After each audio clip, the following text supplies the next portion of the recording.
Bismillahirrahmanirrahim. Assalamualaikum warahmatullahi wabarakatuh. Alhamdulillahirabbil alamin wassalatu wassalamu ala asrofil anbiya'i wal mursalin wa ala alihi wa sahbihi rasulillah ajmain amma ba'du. Rabbana shrah lana sudurana wa yassir lana umurana wa hlul 'uqdatam min alsinatina yafqahu aqwalana. Allahumma ja'al jam'ana hadza jam'an marhuma wa tafarruqana min ba'di hadza tafarruqan ma'suma. Bapak Ibu yang dirahmati Allah Subhanahu wa taala, ini adalah mata kuliah pilihan ya untuk konsentrasi akuntansi dan tata kelola syariah di Magister Ekonomi Institut SEBI. Pada mata kuliah ini materi pertamanya yaitu terkait dengan konsep ya governance atau tata kelola dan audit dalam perspektif konvensional. Mata kuliah ini diampu oleh tim dosen ya yang terdiri dari Sigit Pramono PhD dan saya sendiri Dr. Sepki Mardian. Ya, pertama di awal adalah istilah governance ini adalah salah satu istilah yang saat ini dipakai ya dalam beberapa literatur terkini.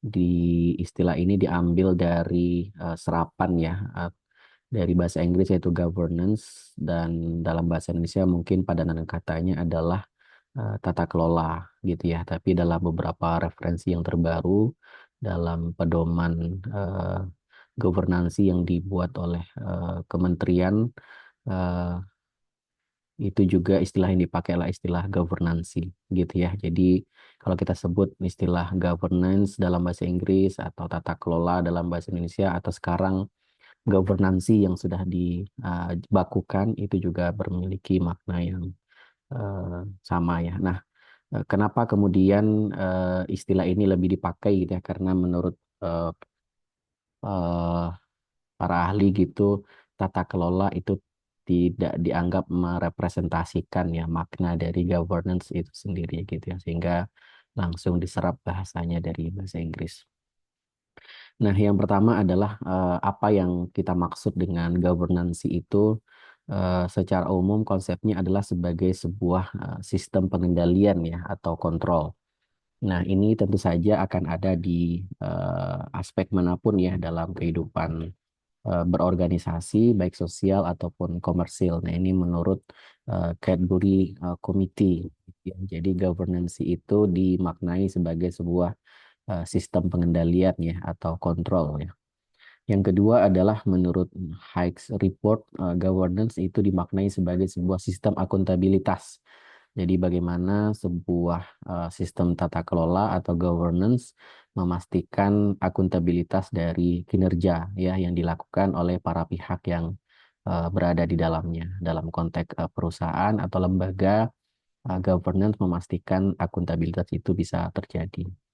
Yang berikutnya adalah menurut OECD ya, sebuah lembaga internasional ya, itu menyebut governance itu sebagai sebuah struktur relasi ya dan tanggung jawab para pihak yang terkait gitu. Karena berbicara tentang governance dalam lembaga tidak hanya bicara tentang manajemen, direksi gitu ya, tapi juga stakeholder ya, bisa komisaris sebagai pengawas, DPS dalam konteks ini adalah di entitas syariah, direksi gitu ya, kemudian internal audit ya, kemudian juga karyawan gitu ya, atau bahkan pihak-pihak eksternal. Jadi governance itu lebih melingkupi bagaimana relasi antara para pihak itu untuk memastikan tujuan dari lembaga itu bisa tercapai. Kemudian menurut CFA Institute, governance itu adalah sebuah sistem kontrol internal dan prosedur ya. Jadi ini memiliki makna-makna yang hampir mirip ya.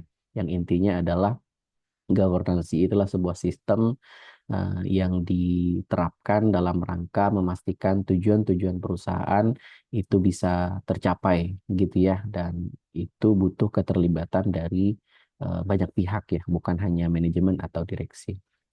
Nah, tentu saja adalah target dari governance ini adalah memastikan tadi ya tujuan perusahaan dalam konteks kinerja seperti misalnya tercapainya target perusahaan, kemudian terciptanya efisiensi, kemudian juga terpatuhinya regulasi yang berlaku gitu ya. Nah, ini Ini adalah tujuan ya atau target dari adanya governance. Nah, dalam konteks governance ini ada pihak-pihak utama ya yang saling terkait dengan atau yang bertanggung jawab ya terkait dengan governance ini. Yang pertama itu tentu saja adalah direksi sebagai pengelola, kemudian ada pemegang saham ya, kemudian ada auditor dalam hal ini atau pengawas dalam ini adalah komisaris. Nah, relasi mereka ini diibaratkan seperti relasi hubungan segitiga ya, di mana sisi-sisinya itu saling berkaitan. Pemegang saham misalnya menunjuk direksi ya, baik dalam RUPS atau dalam rapat yang lain, gitu ya. Kemudian direksilah yang kemudian bertanggung jawab ya untuk menjalankan sistem governansi di perusahaan tersebut. Nah, untuk kemudian menjaga atau memastikan atau mengawasi direksi melakukan hal yang sesuai dengan keinginan atau kebutuhan atau kepentingan dari pemegang saham, maka pemegang saham itu kemudian menunjuk yang namanya komisaris ya. Nah, komisaris lah yang nanti kemudian akan mengawasi ya kinerja dari direksi tersebut. Ya, relasi mereka ini day to day gitu ya. Tidak hanya tahunan gitu ya. Inilah yang kemudian menyebabkan kita sebut sebagai sistem tata kelolanya berjalan dengan baik atau tidak. Ketika misalnya ada satu kesalahan atau satu kejadian yang negatif, ya kenapa itu bisa terjadi? Misalnya dilakukan oleh oknum direksi. Nah, idealnya adalah indikasi dari kejadian tersebut itu sudah terbaca sebelumnya oleh komisaris. Artinya para pihak ini kemudian memang harus saling menjalankan ya peran masing-masing. Nah, dalam konteks ini memang aspek tata kelola akan sangat apa ya erat ya atau banyak ya penggunaannya atau implementasinya dalam perusahaan-perusahaan yang sahamnya dimiliki oleh banyak pihak ya atau kita sebut sebagai eh, perusahaan terbuka ya seperti itu yang sahamnya dijual belikan di bursa gitu ya. Nah, maka dalam konteks ini kita bisa meringkas bahwa governance itu adalah sebuah sistem pengecekan atau checking, kemudian penyeimbangan atau balancing ya. Jadi aktivitas utamanya adalah checking and balancing ya. Nah, sekaligus juga insentif ya yang dilakukan oleh perusahaan dalam meminimalisir dan mengelola potensi konflik ya antar para pihak gitu ya. Nah, terjadinya berbagai masalah di perusahaan atau lembaga itu boleh jadi fungsi dari governance dari para pihaknya tidak berjalan dengan baik seperti itu. Kemudian bagaimana model-model governance ya? Nah, memang dalam beberapa literatur misalnya ada beberapa model governance. Yang pertama adalah model dari Nolan ya. Ini adalah sebuah komite governance yang ada di UK dan itu diterapkan untuk perusahaan-perusahaan publik. Nah, menurut dalam model ini ada 7 prinsip ya yang harus diterapkan ya dalam tata kelola atau governance. Ada selflessness gitu ya, artinya tidak boleh mengutamakan atau mementingkan kepentingan pribadi gitu ya.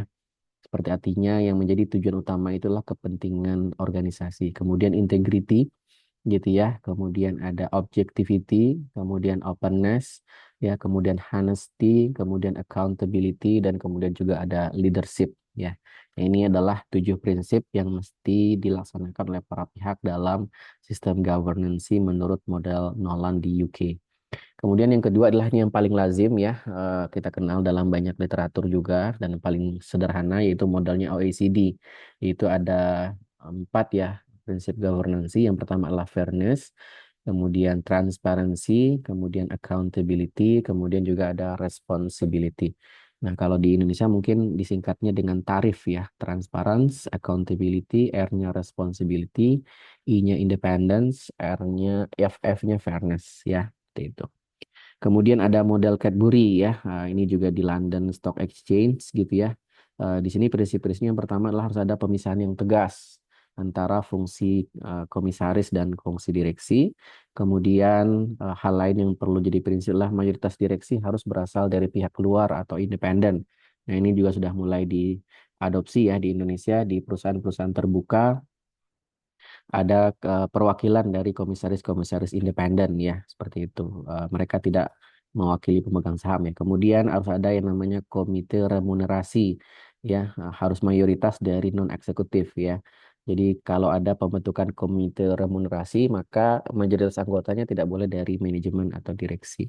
Kemudian ada komite audit yang minimal 3 orang dan 3 orang dari non eksekutif ya. Jadi ada pihak luar, intinya adalah menjaga independensi. Yang keempat itu model SOX ya di Amerika, Sarbanes-Oxley Act. Prinsip governansinya pertama harus ada direktur independen gitu ya. Nah, ini sudah juga lazim lah diterapkan saat ini. Adanya fungsi dari komite audit, adanya komite kompensasi, kemudian ada komite GCG ya dari direktur independen. Nah, berikutnya adalah apa tujuan dari keberadaan tata kelola atau governance itu sendiri. Nah, kalau kita ringkas tadi prinsip dari governance itu tiga, ada fairness, ya, kemudian ada accountability, ada transparency. Maka tujuan keberadaan yang pertama adalah harus adanya pengungkapan informasi yang memadai dalam pengambilan keputusan. Artinya, setiap keputusan bisnis yang dibuat, yang strategis, itu harus full information ya dari para pihak ya, sehingga eh, keputusan yang dibuat itu komprehensif gitu ya. Jadi inilah fungsi dari adanya governance gitu ya. Sehingga motif-motif internal atau individu atau selfishness atau selflessness tadi itu kemudian bisa terminimalisir.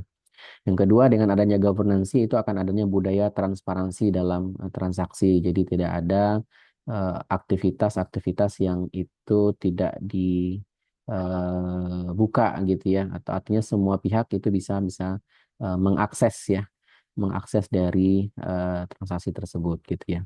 Kemudian terpenuhnya regulasi gitu ya. Nah, ini karena perusahaan tentu saja beraktivitas di bawah aturan-aturan tertentu di sebuah lingkungan, baik negara dan segala macamnya, maka ada banyak peraturan yang perlu dipatuhi gitu ya.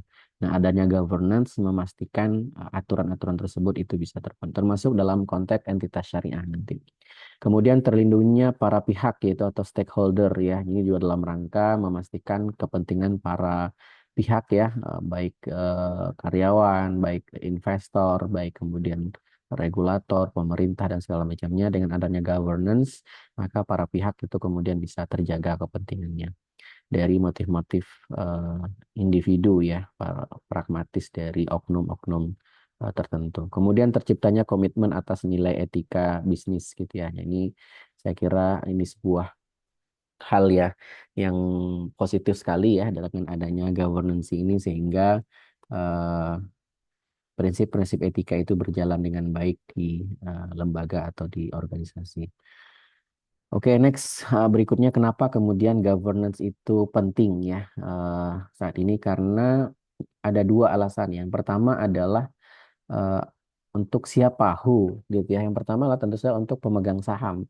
Dalam konteks perusahaan terbuka di mana pemegang sahamnya sangat banyak sekali, maka menjaga kepentingan mereka yang beragam ini governance itu menjadi sebuah keniscayaan ya saat ini gitu ya. Berbeda kalau seandainya perusahaan keluarga ya misalnya Anda adalah seorang pebisnis gitu ya, modalnya modal Anda sendiri, kemudian menjalankan eh, organisasi atau perusahaannya juga Anda sendiri, ya tentu tidak terlalu dibutuhkan governance. Kenapa? Karena memang yang dirugikan ya Anda sendiri gitu ya ketika Anda melakukan aktivitas yang tidak baik misalnya mengambil uang perusahaan yang rugi Anda sendiri gitu.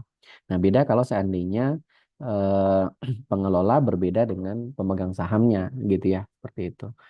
Nah, yang kedua adalah why, kenapa gitu ya. Nah, dengan adanya banyak pihak di dalam sistem governance ini, maka governance akan melihat hubungan atau memetakan hubungan kepemilikan, tanggung jawab, kinerja ekonomis, dan peran pasar dalam menciptakan kestabilan dari sebuah lembaga atau organisasi. Sehingga governance itu bisa kenapa penting itulah who controls corporation and why gitu ya. Siapa yang mengontrol organisasi dan kenapa gitu. Jadi ada kenapa dia penting itu karena ada dua alasan ya untuk siapa dan kenapa.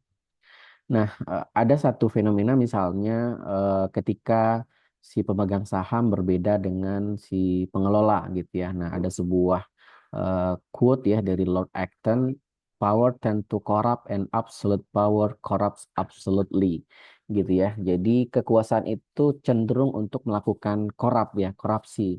Dan kekuasaan yang absolut itu juga akan membuat korupsinya juga menjadi absolut gitu ya. Jadi eh, governance itu berfungsi untuk kemudian menekan ya potensi korupsi dari orang yang memiliki kekuasaan gitu ya. Itulah kenapa dalam relasi pemerintahan juga demikian. Idealnya ini yang kita sebut sebagai namanya balance power ya, keseimbangan kekuasaan gitu. Jadi manajemen tidak boleh bekerja seenaknya, tapi dia akan diawasi oleh komisaris gitu ya.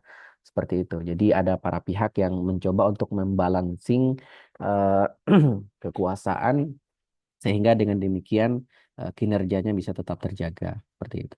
Kemudian berikutnya siapa saja pemain kunci ya dari governance dalam konteks perusahaan itu yang pertama adalah ada dewan direksi yang fungsinya bisa kita jelas ya. Kemudian ada manajemen senior ya dalam hal ini adalah untuk aktivitas harian. Kemudian juga ada pemegang saham dalam nilai kepentingan pemilik. Nah itu diwakili nanti komisaris seperti itu. Kemudian pendekatan-pendekatan dari governance ya ini ada 4 pendekatan ya dalam literatur. Yang pertama itu adalah pendekatan shareholder value gitu ya. Nah, ini adalah pendekatan yang kuno sebenarnya, di mana governance itu dibuat hanya untuk menjaga kepentingan pemegang saham semata. Jadi fokusnya memang memaksimalkan kepentingan pemegang saham. Jadi bagaimana harga sahamnya bisa terjaga, dividennya bisa tinggi gitu ya. Kemudian dengan berjalannya waktu, kemudian orang melihat yang perlu dijaga itu bukan hanya kepentingan pemegang saham, tapi juga kepentingan para pihak. Nah, maka disebut sebagai stakeholder approach gitu ya. Nah, fokusnya ke kepentingan semua pihak, tidak hanya pemegang saham, semua gitu ya. Kepentingan dari karyawan, kepentingan dari perusahaan, ya kepentingan dari pemerintah dan segala macamnya. Kemudian ada stakeholder inclusive approach. Nah, ini di mana kemudian karena stakeholder itu terlalu banyak, jadi kemudian dicoba untuk diidentifikasi mana saja stakeholder-stakeholder yang penting gitu ya. Jadi ini yang kemudian menjadi pendekatan mereka. Kemudian enlighten shareholder approach ya. Jadi ini kompromi juga sebenarnya antara pendekatan shareholder dan pendekatan stakeholder gitu ya, seperti itu. Nah, apapun bentuk pendekatan yang dipakai intinya adalah ini dalam rangka menjaga kepentingan para pihak. Nah, tinggal nanti dilihat para pihak mana yang lebih diutamakan dibanding dengan yang lain gitu ya. Dan ini akan tergantung juga dari perusahaannya. Apakah perusahaannya perusahaan terbuka ya atau perusahaan non terbuka gitu ya.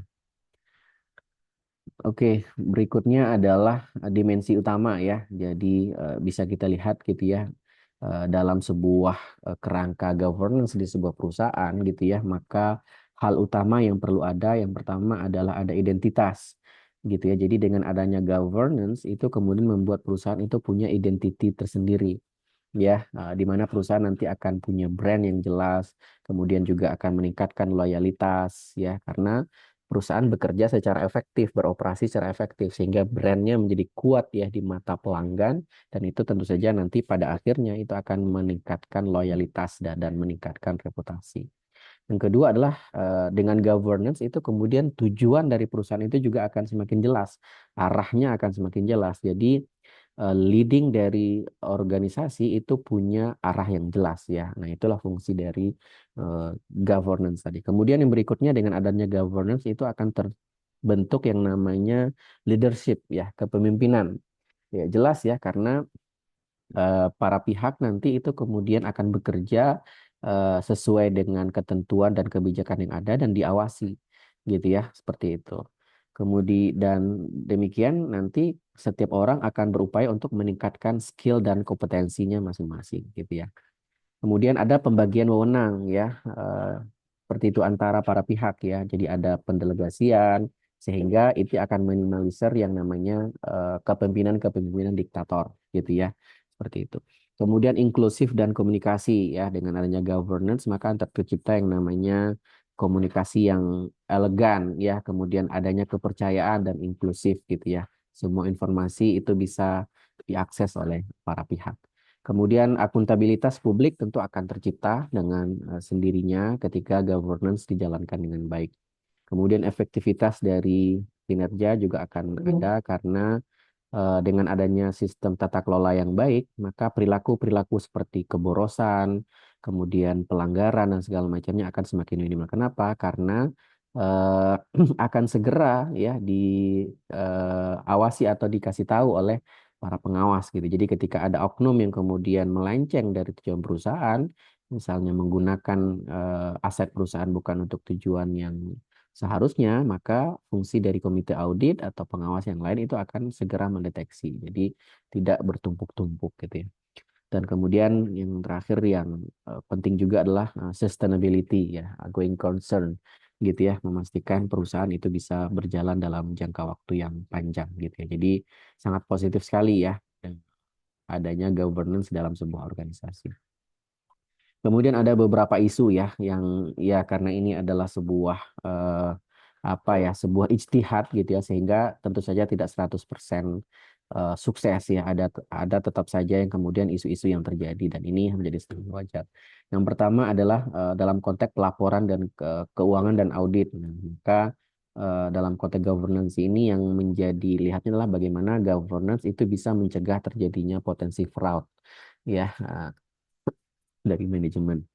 Kemudian terkait dengan remunerasi direksi. Nah, seringkali kemudian tanpa tata kelola yang baik, direksi itu kemudian membuat kebijakan remunerasi yang misalnya tidak apa ya, tidak adil atau bahkan jomplang ya antara jabatan terendah dengan jabatan tertinggi. Misalnya kalau kita lihat ya fenomena perusahaannya rugi, tapi kemudian direksinya tetap dapat bonus yang tinggi gitu ya. Nah, ini berarti salah satunya kenapa ini bisa terjadi karena governance-nya nggak berjalan dengan baik gitu. Kemudian relasi perusahaan dan stakeholder ya. Jadi apa ya hubungan antara para pihak itu juga akan berjalan dan seimbang gitu ya. Kemudian terciptanya manajemen risiko yang baik gitu ya. Kemudian informasi dan komunikasi itu bisa berjalan secara seharusnya, tidak ada informasi yang ditutupi, gitu ya. Kemudian kode etik dan CSR ini juga berkaitan dengan isu-isu governance. Jadi bagaimana kode etik itu bisa berjalan, itu salah satunya adalah kalau seandainya terimplementasi namanya governance yang baik atau good corporate governance.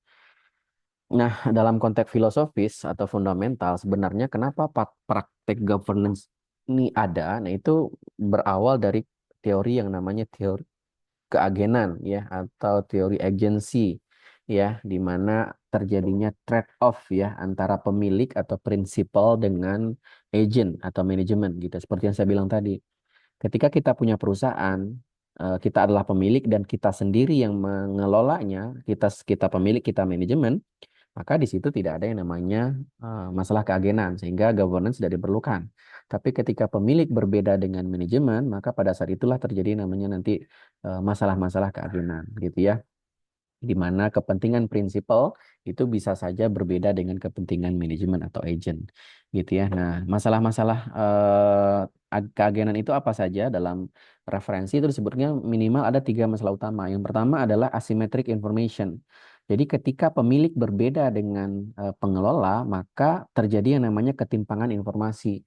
Si pengelola memiliki informasi yang lebih banyak dibanding dengan manajemen gitu ya, seperti itu. Maka dengan adanya governance, maka asymmetric information ini akan semakin kecil atau informasinya bisa semakin simetris, setara. Jadi agent itu juga tidak perlu lagi prinsipal dalam hal ini ketika governance itu ada tidak perlu lagi curiga ya dengan pengelola gitu ya. Kemudian pengelola juga dengan adanya governance tidak perlu lagi juga suuzon ya atau berprasangka buruk ya dengan si pemilik gitu ya seperti itu. Kemudian adanya potensi adverse selection. Jadi karena pemilik berbeda dengan pengelola, maka pemilik harus memilih merekrut yang namanya pengelola. Nah, dalam hal perekrutan ini seringkali juga terjadi yang namanya kesalahan dalam memilih orang gitu ya. Karena boleh jadi ada informasi yang tidak dipahami. Maka governance itu juga akan meminimalisir masalah ini. Dan yang ketiga yaitu hazard ya, moral hazard dan ini tentu saja sangat mungkin terjadi di mana kepentingan-kepentingan pragmatis ya jangka pendek dari oknum-oknum tertentu itu bisa saja merugikan perusahaan. Nah, governance itu akan mencoba untuk kemudian meminimalisir terjadinya masalah-masalah ini. Terakhir, sebagai pengantar di mata kuliah ini, di materi ini itu terkait dengan konsep audit ya. Kita lihat governance dan audit itu bisa kita lihat hubungannya adalah governance itu lebih luas daripada audit atau audit bisa kita katakan sebagai part of governance atau bagian dari governance. Nah, audit itu apa gitu ya? Jadi audit itu adalah sebuah proses pengumpulan dan mengevaluasi bukti untuk menentukan kesesuaian dengan sebuah kriteria atau target tertentu. Nah, audit itu biasanya dilakukan oleh seorang independen dan itu bisa kita sebut sebagai seorang auditor ya. Nah, kemudian bukti, ya, jadi auditor karena dia adalah mengevaluasi bukti, maka dia harus mengumpulkan bukti-bukti tersebut. Nah, apa yang kita maksud dengan bukti?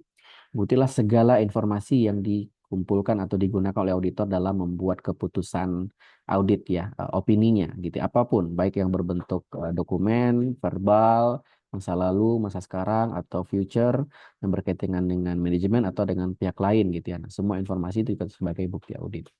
Nah, dalam konteks ini, maka dalam mengevaluasi bukti, evaluation of evidence, seorang auditor harus memiliki tiga hal ini. Yang pertama, dia harus seorang yang kompeten. Makanya tidak semua orang bisa melakukan audit. Tidak seorang bisa menjadi auditor. Nah, di Indonesia misalnya, seseorang ketika akan menjadi auditor, dia harus memiliki sertifikasi auditor, ya, seperti itu. Kemudian independence, dia juga harus seorang yang independen, bukan merupakan bagian dari perusahaan, ataupun yang paling penting adalah dia juga harus independen secara mental, ya. Jadi tidak berpihak ya, tapi dia melakukannya secara profesional. Kemudian seorang auditor juga harus memiliki yang namanya judgment and experience. Nah, ini penting gitu ya. Semakin banyak pengalaman dan dari seorang auditor, maka eh, apa ya, dia akan semakin wise dan bijak ya dalam kemudian mengevaluasi bukti dan memberikan sebuah opini atau proper conclusion-nya gitu ya. Nah, ini hubungannya dalam audit itu ada para pihak juga yang saling berhubungan. Yang pertama ada auditor sebagai eksekutor, kemudian klien sebagai auditi, para pihak yang akan diperiksa, kemudian ada eksternal. Jadi auditor ini seperti perpanjang tanganan dari eksternal, gitu ya. Jadi yang melakukan pemeriksaannya adalah auditor, kemudian laporannya itu digunakan oleh pengguna eksternal atau user of audit information. Siapa saja ya bisa eh, pemegang saham, bisa stakeholder lah intinya.